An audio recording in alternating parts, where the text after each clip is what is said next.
إله إلا الله لا إله إلا الله لا إله إلا الله لا إله إلا الله. السلام عليكم ورحمة الله وبركاته. الحمد لله نحمده ونستعينه ونستغفره ونؤمن به ونتوكل عليه ونعوذ بالله من شرور أنفسنا ومن سيئات أعمالنا. من يهده الله فلا مضل له ومن يضلله فلا هادي له. ونشهد أن لا إله إلا الله وحده لا شريك له. ونشهد أن سيدنا ومولانا محمدا عبده ورسوله صلى الله عليه وعلى آله وأصحابه وبارك وسلم تسليما كثيرا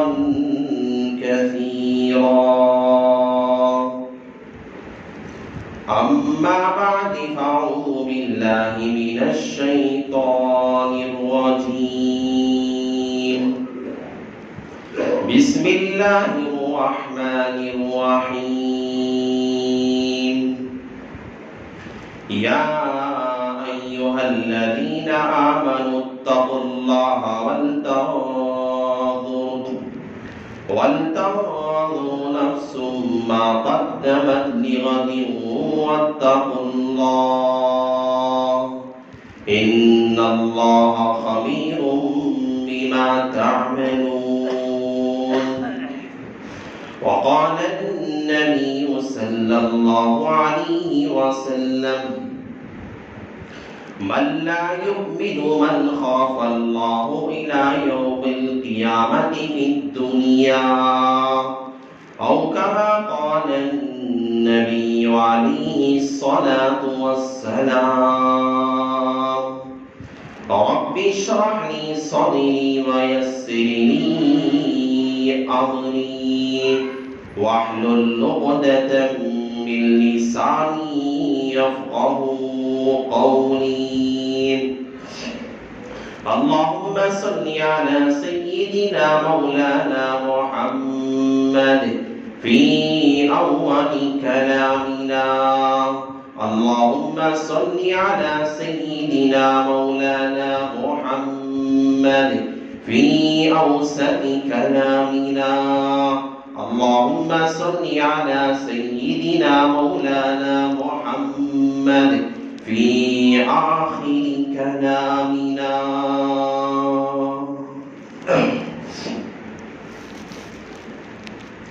معزز سامعین کرام، میرے بزرگوں اور نوجوان غیور مسلمان،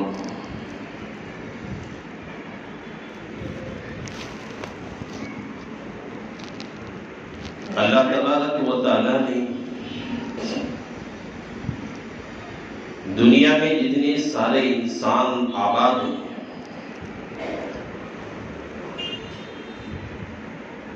روز اول سے لے کر اب تک اور تا قیامت تک بھی جتنے انسان روئے زمین پہ پیدا ہوتے رہے، اس زمین پہ جتنے بھی انسان بستے رہیں گے، چاہے مسلمان ہو یا کافر ہو یا کسی بھی اور خالق کو ماننے والے ہوں، اللہ تعالیٰ نے ان تمام انسانوں سے پہلے یہ جو کائنات ہم سب جو دیکھ رہے ہیں، اتنا بڑا جو آسمان ہماری نگاہوں کی انتہا تک جو ٹکرا ہوا ہے، قائم ہے، جس کا کوئی نہ ستون ہے نہ کوئی کھمبا ہے، دنیا میں انسان کوئی معمولی سا چھت بناتا ہے، کوئی مکان تعمیر کرتا ہے، بغیر سہارے اور بغیر ستون اور کھمبے کے انسان اپنا چھت قائم نہیں رکھ سکتا۔ لیکن میرے رب نے اتنی بڑی زمین کے لیے، اس زمین کے اوپر اللہ نے اتنے بڑے آسمان کو اللہ نے قائم کیا ہے، اللہ نے بنایا ہے۔ اتقی سما، اتنا بڑا آسمان ہے، اس آسمان پہ کسی بھی انسان، کسی سائنسدان، کسی ٹیکنالوجی نے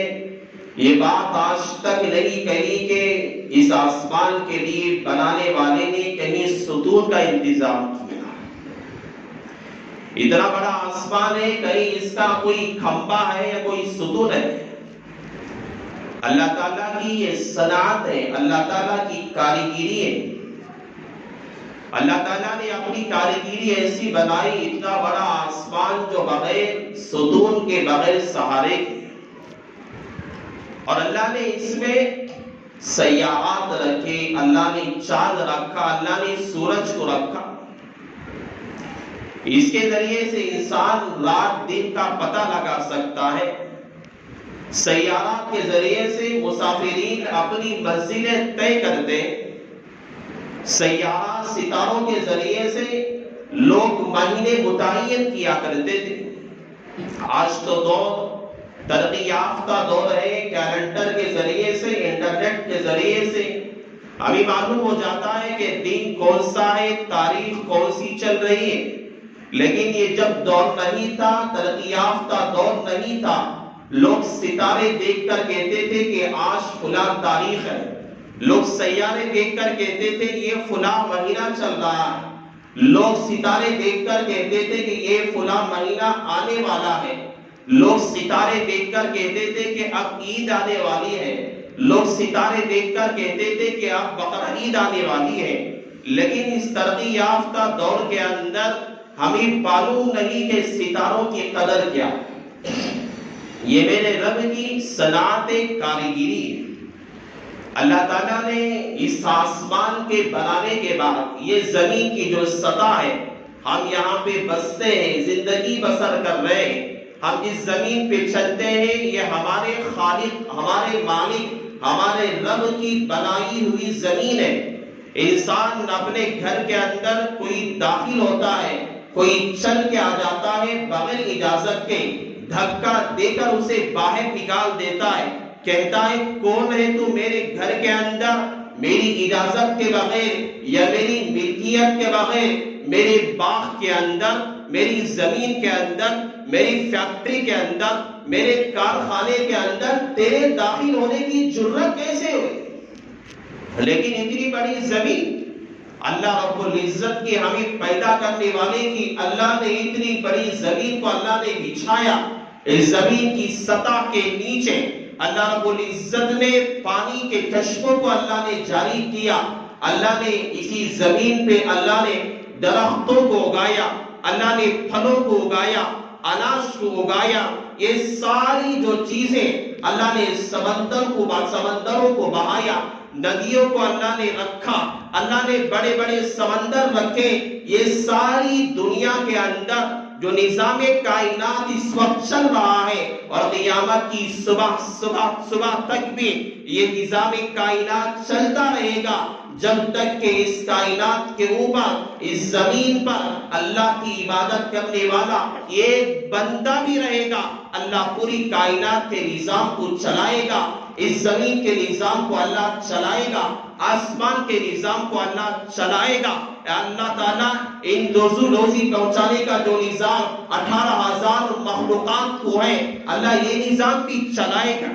وہ مخلوقات جنگل میں بسنے والے یا سمندروں کی تہ میں رہنے والی مخلوقات ہیں، آسمان کی بلندیوں پہ اڑنے والی مخلوقات ہیں، غاروں کے اندر رہنے والی مخلوقات ہیں، اور پتھروں کے اندر رہنے والی جو انسان کی نگاہوں سے پوشیدہ رہنے والی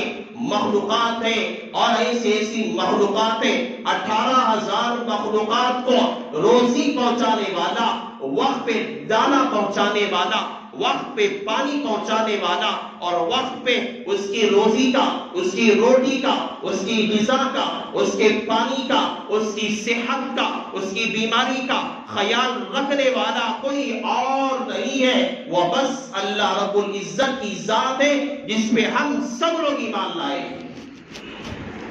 آدمی دو آدمیوں کی کفایت کرتا، گھر کی دیکھ بھال کرتا ہے، بیوی بچوں کے لیے پال پوش کیا کرتا ہے، خدمت کرتا ہے، ان کی دیکھ بھال کرتا ہے، آدمی کی جان نکل جاتی ہے۔ لیکن اللہ اتنی بڑی کائنات چلانے والا، اتنی بڑی کائنات کو جو اللہ نے بنایا اور اتنی ہزاروں مخلوقات، 18,000 مخلوقات کو اللہ روزی ہر وقت پہ پہنچاتا ہے، ہر جگہ پہ پہنچاتا ہے۔ ایک صحابی کا ایک اللہ والے نے دیکھا کہ جو ہے اندھا سانپ ہے، اور سوچنے لگے اندھا سانپ ہے، کھائے گا کیسے، پیے گا کیسے،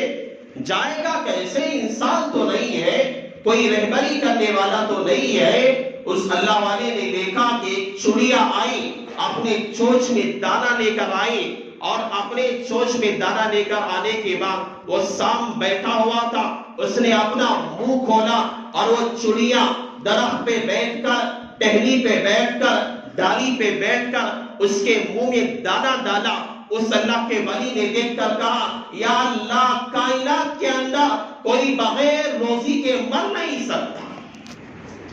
یہ اللہ کی صنعت ہے، اللہ کی کاریگری ہے۔ اللہ تعالیٰ نے اتنی مخلوقات جو بنائی، اللہ نے اتنا نظام کائنات جو چلا رہا ہے، یہ کس وجہ سے ہے، اس کی وجہ کیا ہے؟ میں نے سمجھایا، اتنا بڑا آسمان بغیر پلروں کے، اتنی بڑی زمینیں بغیر کسی سہارے کے، اتنے بڑے سیارے، اتنی بڑا چاند سورج، یہ ساری چیزیں ہیں، یہ اللہ نے کیوں بنایا ہے؟ وجہ کیا ہے؟ انسان معمولی سا کام کرتا ہے، کوشش کرتا ہے، جب اسے پوچھا جاتا ہے بھائی اس کے پیچھے تیرا مقصد کیا ہے، بھائی اس کے پیچھے تیرا کام کیا ہے، تو کرنا کیا چاہتا ہے، تیری جدوجہد کے پیچھے کیا مقاصد چھپے ہوئے ہیں، وہ معمولی سا انسان دنیا میں محنت کرنے والا کہتا ہے کہ میرا اس کے پیچھے یہ مقصد ہے، اس کے لیے میری یہ کامیابی چھپی ہوئی ہے۔ لیکن اللہ نے اتنی بڑی جو زمین، اتنی بڑی کائنات کا نظام جو اللہ رب العزت چلا رہا ہے، انسان کے لیے سوچنے کا حال ہے، جگہ ہے، سوچنے کا موقع ہے۔ اللہ نے کیوں بنایا؟ اللہ نے کیوں یہ مقصد چلا رہا ہے؟ اللہ چاہتا کیا ہے؟ ہر بندہ کے لیے ضروری ہے، اللہ چاہتا کیا ہے؟ وَمَا خَلَقْتُ الْجِنَّ وَالْإِنسَ إِلَّا لِيَعْبُدُونَ۔ اللہ تعالیٰ کہتا ہے میں اتنی بڑی کائنات کو چلا رہا، میرے سامنے بس یہ مقصد ہے، میں یہ چاہتا ہوں کہ میرے بندے مجھے راضی کرنے والے اعمال کریں۔ اتنا بڑا جو نظام، میں چونٹیوں کو جو غذا پہنچا رہا ہوں، میں بلوں کے اندر رہنے والے سانپوں کو جو میں غذا پہنچا رہا ہوں، میں سمندروں میں رہنے والی مچھلیوں کو جو غذا پہنچا رہا ہوں، میں سمندروں کے تہ کے اندر رہنے والی مخلوقات کو جو غذا پہنچا رہا ہوں، میں دنیا کے اندر رہنے والے بہت ساری مخلوقات کو جو ہے روزی روٹی کا انتظام، اس کائنات کا نظام جو چلا رہا ہوں، اللہ رب العزت چاہتے ہیں کہ وَمَا خَلَقْتُ الْجِنَّ وَالْإِنسَ إِلَّا لِيَعْبُدُونَ۔ میں اپنے بندوں سے میری عبادت، میری رضا کے علاوہ اور کوئی چاہتا ہی نہیں، کیونکہ ہم لوگوں نے دنیا میں آنے سے پہلے ہم نے عالم ارواح میں جب اللہ نے روحوں کو بنا کے اللہ نے رکھا تھا، اللہ نے سب روحوں سے اللہ نے پوچھا تھا کہ میں تمہارا پالنہار نہیں ہوں، میں تمہارا رب نہیں ہوں۔ سب بندوں نے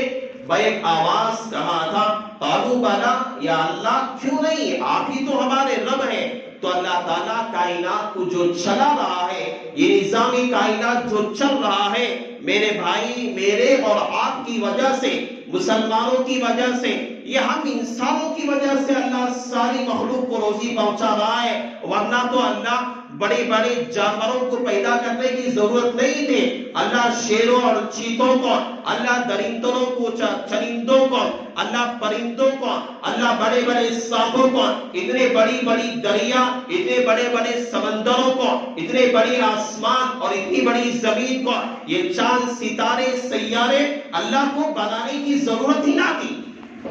انسان دنیا میں جب آ رہا تھا,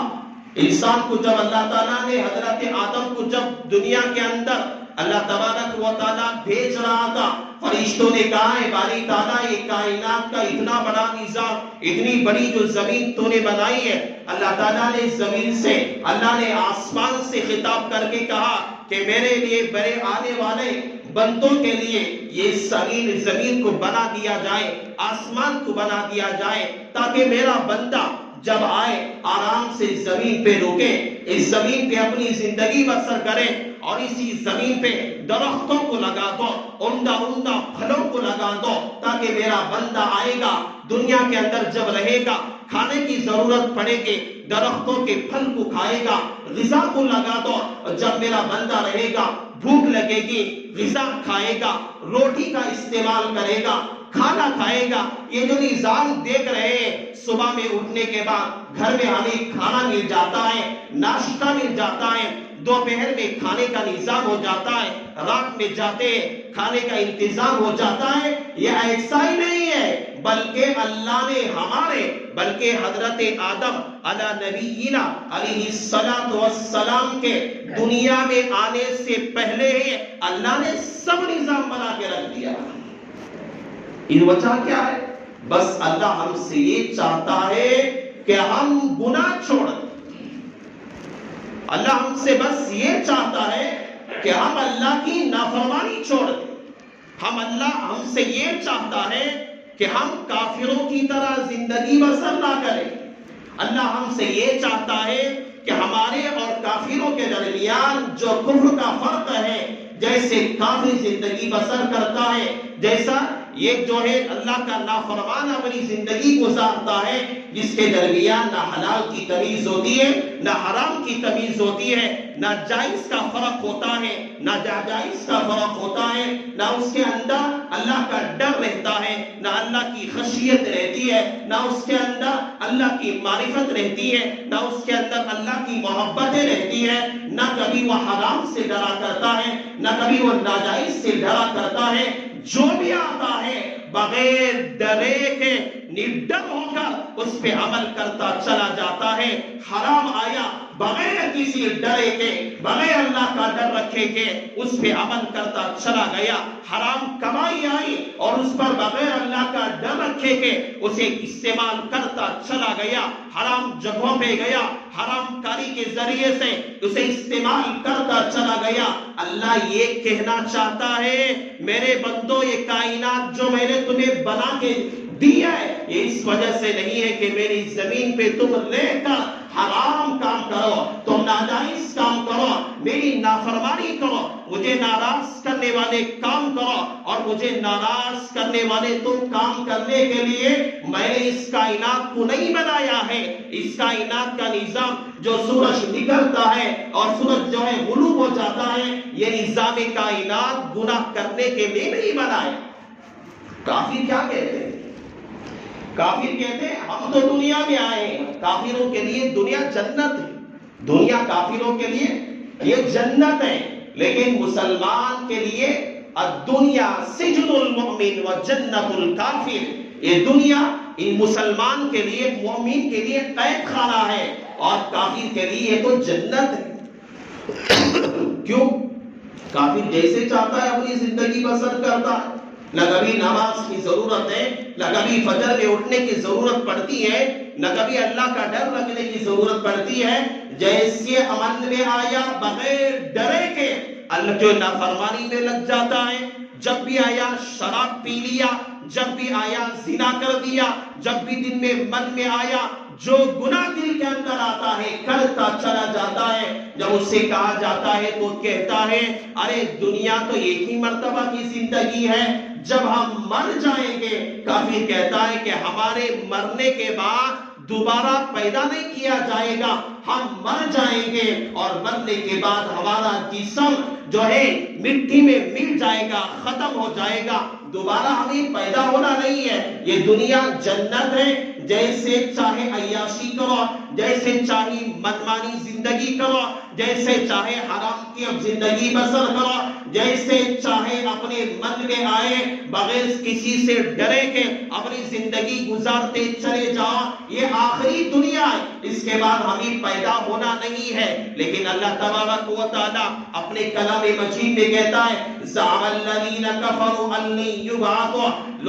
قل بلی وربی لتبعثن ثم لتنبؤن بما عملتم وذلك على اللہ یسیر۔ اللہ تعالیٰ کہتا ہے نبی ان لوگوں سے کہہ دو، ایسے کافروں سے کہہ دو جو میری زمین پہ رہ کر، میرے آسمان کی چھت کے نیچے رہ کر، میری غذاؤں کو استعمال کر کے، میری روزی کو استعمال کر کے، میرے کھانے کو کھا کر اور میری دی ہوئی نعمتوں کے استعمال کر کے کہتے ہیں ہم جیسے چاہے زندگی بسر کرتے ہیں، ہم جیسے چاہے بغیر ڈرے کے ناجائز کاموں پہ عمل کریں گے، حرام کاموں پہ ہم عمل کریں گے۔ اے نبی صلی اللہ علیہ وسلم ایسے کافروں سے، ایسے منافقوں سے اور ایسے میرے دشمنوں سے اور ایسے اللہ کے نافرمانوں سے کہہ دو زعم الذین کفروا، جو لوگ کافر یہ گمان کرتے ہیں مرنے کے بعد زندہ نہیں کیا جائے گا، قل بلا، قسم کھا کے کہو، اللہ کے نبی سے اللہ نے کہا تم قسم کھا کے کہو قل بلا وربی ثم لتنبؤن بما عملتم، اللہ تعالیٰ جس طرح پہلے پیدا کیا تھا ثم لتبعثن، اللہ تعالیٰ اسی طرح دوبارہ تمہیں پیدا کرے گا، اور اللہ تعالیٰ کے لیے اس طرح تمہیں دوبارہ مرنے کے بعد پیدا کرنا اللہ کے لیے کوئی مشکل کام نہیں ہے۔ یہ اللہ نے کافروں کو جواب دیا، اور اللہ تعالیٰ اس آیت کریمہ سے، اللہ اپنے اس کلام پاک سے ہم مسلمانوں کو یہ کہتا ہے کہ تمہاری زندگی ایسے نہیں ہونی چاہیے۔ ہم نے تو سارے انسانوں کے لیے اس دنیا کو بنایا، وما خلقت الجن والانس الا لیعبدون، ہمارے بنانے کا مقصد یہی ہے کہ بندہ ہماری مرضیات پہ زندگی گزارے۔ ہماری دنیا بنانے کا مقصد یہی ہے بندہ جیسے من میں آیا نڈر ہو کر اپنی زندگی گزارے۔ ہم نے یہ دنیا اس لیے نہیں بنایا کہ صبح اٹھا کھایا پیا اپنی زندگی گزار دیا، کہیں گیا ٹائم پاس کر دیا، وقت گزاری کر دیا، جہاں سے بھی آیا حرام کمائی کی لایا، اپنے گھر پہ اپنے بچوں کو پالا، اپنی بیوی کو پالا، زندگی گزار کے چلا گیا۔ اس لیے دنیا ہم نے نہیں بنایا۔ اللہ کہتا اس لیے نہیں تم بنایا۔ الدنیا سجن المؤمن، یہ دنیا قید خانہ ہے، تمہاری منمانی نہیں چلے گی۔ یہ دنیا کے اندر ہماری منمانی نہیں چلے گی، بلکہ منمانی تو ہماری جنت کے اندر چلے گی۔ جو بندہ دنیا کے اندر اللہ کا ڈر رکھ کر گزارے گا، وَلَا تَخَافُونَ، امام غزالی کہتے ہیں جو بندہ دنیا کے اندر ڈرتے زندگی گزارے گا، اللہ کا خوف رکھتے ہوئے دنیا میں زندگی گزارے گا، مر کے جانے کے بعد بندے کے لیے کوئی ڈر نہیں رہے گا، کوئی خوف نہیں رہے گا۔ اور فرشتے کل قیامت کے دن مر کے جانے کے بعد جو بندہ دنیا کے اندر ڈرتے ہوئے زندگی گزارتا ہے، ہر کام کیا اللہ سے ڈرا، ہر کام کیا اللہ کا خوف رکھا، کھا رہا ہے ارے میرا جو لقمہ ہے یہ کس کمائی کا ہے، میرا جو یہ دانہ میرے حلق میں جا رہا ہے یہ غذا حلال کی ہے حرام کی ہے، میں جس جگہ قدم رکھ رہا ہوں یہ قدم میرے لیے حلال ہے ناجائز ہے یا حرام ہے۔ انسان ہر جگہ پہ اللہ کا ڈر رکھتا ہوا یہ قید خانے میں قیدی، کبھی یہ جو ہے آزادی کی زندگی بسر نہیں کر سکتا، من مانی نہیں کر سکتا۔ قید خانے کے اندر جیسا قید خانے والے پولیس کہے گا ویسے اسے زندگی گزارنا پڑے گا، جیسے قانون کہے گا اسی جگہ اسے رہنا پڑے گا۔ اسی طرح ایک مومن کے لیے دنیا کے اندر اگر رہنا ہے قید خانے کی زندگی ہے، یہ قید خانے کی زندگی اس طرح کہ اللہ کی مرضیات پر اللہ نے جو حکم دیا ہے بندہ اور بندیاں ان اللہ کی احکامات کی اتباع کرے گا، مر کے جانے کے بعد لا تخافون، فرشتے کہیں کہ اے بندے مر کے چلا گیا، روح نکل گئی، اگر دنیا میں بندہ، میرے بھائی یاد رکھو، اگر دنیا کے اندر ہم اگر کوئی بندہ اللہ سے ڈرتے ڈرتے زندگی گزارتا ہے، دنیا سے جب روح نکال کے فرشتے چلے جاتے ہیں، بندہ ڈرتا ہے، فرشتے کہتے ہیں کہ اے بھائی تجھے ڈرنے کی کوئی ضرورت نہیں ہے، قبر کے اندر جب رکھا جاتا ہے فرشتے کہتے ہیں تیرے لیے کوئی ڈرنے کی ضرورت نہیں ہے، پل صراط پہ چلتا ہے فرشتے کہتے ہیں تیرے لیے کوئی ڈرنے کی ضرورت نہیں ہے، حالانکہ جب اللہ کے سامنے کھڑا ہوگا فرشتے کہیں گے کہ دنیا میں جو بندے ڈرا کرتے تھے آج ان بندوں کو ڈرنے کی ضرورت نہیں ہے، سب بندے اطمینان سے کرو جو دنیا کے اندر اللہ کو ڈر کر زندگی گزاری۔ ہم آج جو ہے نڈر ہو کر زندگی گزاریں گے، جو بندہ اس کے برخلاف زندگی گزارتا، اس کے برخلاف اللہ کے احکامات کی نافرمانی کرتا ہے اور نڈر ہو کر زندگی گزارتا ہے، اللہ کا ڈر نہیں، خوف نہیں، بغیر کسی ڈر اور خوف کے زندگی گزارتا ہے، جب فرشتہ آتا ہے تو فرشتے کے سامنے بندہ ڈر جاتا ہے، فرشتے کہتے ہیں کہ اب اس طرح دنیا میں تو بغیر ڈرے کی زندگی گزارتا تھا، اللہ کے احکامات کی نافرمانی کرتا تھا، اب تجھے ڈرنے کی ضرورت ہے، قبر میں رکھا جائے گا، قبر کے اندر جب عذاب فرشتے دیں گے وہاں کہیں گے دنیا میں بغیر ڈرے کی زندگی گزارتا تھا، آج تجھے ڈرنا پڑے گا، کل قیامت کے دن پل صراط پہ سے چلنا ہوگا، وہاں جو تلوار سے بھی زیادہ، اس کی نوک سے بھی زیادہ راستہ ہوگا، بال سے باریک راستہ ہوگا، وہاں اگر بندہ نیک ہوتا ہے بجلی کی طرح پار ہو جاتا ہے، اگر دنیا میں من والی زندگی، اگر جو ہے بغیر کسی ڈرے کے زندگی گزارتا ہے، وہ بندہ وہاں فرشتے کہتے ہیں ارے دنیا میں تو بغیر کسی کا ڈر رکھ کر من مانی زندگی گزارا تھا، آج تیری کوئی مدد کرنے والا نہیں، کل قیامت کا بھی اللہ کے دربار میں سب کھڑے ہوں گے، وہاں بندوں سے فرشتے کہیں گے جو بندے دنیا میں بغیر ڈرے کے رہتے تھے آج انہیں ڈرنے کا موقع ہے۔ یہ دنیا کے اندر ایک بات ہے، ایک واقعہ حضرت شاہ عبدالعزیز رحمت اللہ علیہ، دیکھیے شاہ صاحب کشاف رحمت اللہ علیہ، شاہ زمخشری رحمت اللہ علیہ صاحب کشاف لکھتے ہیں اپنی کتاب کے اندر جو دنیا سے جانے کے بعد جہنم کے جو حالات ہیں، ایک عالم دین کے خواب میں اللہ تعالیٰ نے جہنم کا نظرانہ دکھایا، جہنم کیسی، رات میں اس مولانا نے جب خواب میں دیکھا، علامہ زمخشری لکھتے ہیں خواب میں جب جہنم کو دیکھا اتنا ہولناک منظر تھا جہنم کا، جب صبح ہوئی اس ہولناکی کی وجہ سے، ڈر کی وجہ سے اس عالم دین کے جسم پہ جتنے بال سفید تھے سارے کے سارے بال، وہ جتنے بال کالے تھے سب کے سب بال سفید ہو گئے۔ علامہ زمخشری لکھتے ہیں اس جہنم کی ہولناکی ہے جو انسان کو خواب میں دکھائی گئی، اور اس خواب کے اندر اس ہولناکی کی وجہ سے اس آدمی کے، اس عالم دین کے جسم پہ جتنے بال سیاہ تھے سب کے سب سفیدی کے اندر بدل گئے۔ اتنے خطرناک ہولناک منظر ہے۔ حضرت شاہ عبدالعزیز رحمت اللہ علیہ کے دور کی بات ہے، ایک آدمی مسافر تھا، سفر کرتا جا رہا تھا،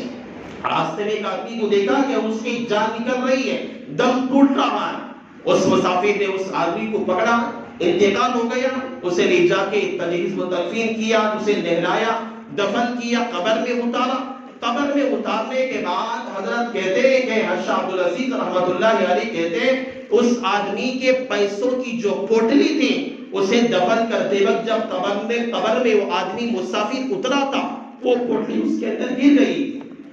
جب دفن کرنے کے بعد اسے یاد آیا ارے میرا پیسہ تو قبر میں چلا گیا ہے، مجھے آگے سفر کرنا ہے، کوئی پیسہ کوئی جو ہے روپیے میرے پاس نہیں ہے، تو اس نے سوچا چلو قبر کھود کے نکال لیتا ہوں پھر اسے بند کر دوں گا۔ اس نے جب کھودا تو وہ مسافر کہتا ہے، شاہ عبدالعزیز رحمت اللہ علیہ کہتے ہیں میں نے اس کے دیکھا کہ ساری قبر آگ سے بھری ہوئی ہے، ساری قبر آگ سے بھری ہوئی ہے. کوئی کہنے والا کہہ رہا ہے کہ یہ بندہ دنیا کے اندر اللہ کے ڈر کے بغیر زندگی گزار رہا تھا, یہاں اسے ڈرنے کی ضرورت نہیں ہے, اس کے لیے عذاب کی شکل ہے. جب اس نے کھولا وہ آگ اس کے ہاتھ پہ لگ گئی, وہ بندہ جب جو ہے ہاتھ جل گیا, اس کے بعد کئی ڈاکٹروں کے پاس گیا, کئی حکیموں کے پاس گیا, کئی اطباء کے پاس گیا, کئی جگہوں پہ علاج کروایا, لیکن کہیں بھی علاج نہیں چل سکا, ناکام ہو گیا. کسی آدمی نے کہا کہ بھائی جاؤ, دلی میں بہت بڑے اللہ والے رہتے ہیں, وہاں جاؤ, ان کے پاس کچھ دم کروا لو,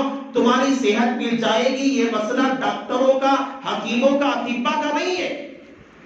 وہ آدمی مسافر سفر کر کے دلی آیا. شاہ عبد العزیز رحمۃ اللہ علیہ کا دور تھا. حضرت سے کہا کہ حضرت دیکھو میرا حال ایسا ہے کہ میرا ہاتھ جو جل گیا. حضرت نے پوچھا تو حضرت نے بتایا, تفصیل بتائی. ایسا واقعہ ہے جب میں نے قبر کھودا, آگ لگی ہوئی تھی, آگ کے شعلے کے میرے ہاتھ جل گیا تھا, میں نے بہت علاج کروایا, میرا علاج ناکام رہا. حضرت نے کہا کہ بھائی یہ جو آگ لگی ہے تیرے ہاتھ پہ جو نشان ہے, یہ آگ دنیا کی آگ نہیں ہے. اگر دنیا کی آگ ہوتی, دنیا کے حکیموں سے تیرا علاج ہوتا. دنیا کی آگ ہوتی, دنیا کے اطباء سے تیرا علاج ہو جاتا. اگر دنیا کی آگ ہوتی, دنیا کے ڈاکٹر تیرا علاج کر دیتے. یہ آگ جو تیرے ہاتھ پہ لگی ہے, یہ آگ تو جہنم کی آگ ہے, اس کا علاج کسی ڈاکٹر کے پاس نہیں ہے.